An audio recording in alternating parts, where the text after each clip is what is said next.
هنا في رياض مع أهلي وعائلتي.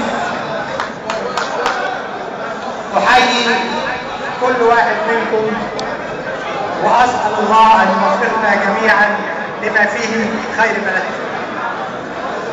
فضيلة الإمام تفضل وذكر كل ما أود أن أقوله، وهو أننا يجب أن نتمسك مرة أخرى بقيم ومبادئ ديننا الحنيف: العدل، المساواة، الأمانة، الصدق، العدالة الاجتماعية، الزكاة، الشورى. وأعتقد أننا لو تمسكنا وعدنا مرة أخرى نفعل كل واحد مننا مبادئ ومقاصد ديننا الحنيف، فإن بلدنا بإذن الله ستصير إلى الأمام. نحن اليوم في مرحلة صعبة، وإنما حققنا الكثير ولا يبقى إلا القليل.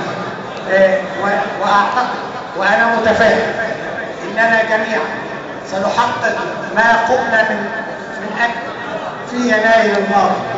إنما أساسا لابد من شيئين: أن نعتصم بحق الله جميعا، وأن نتذكر دائما كل القيم العظيمة التي أمرنا أن نتبعها الله أن نتبعها في كتابه الكريم.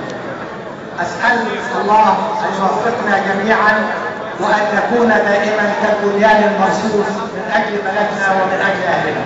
والسلام عليكم ورحمة الله.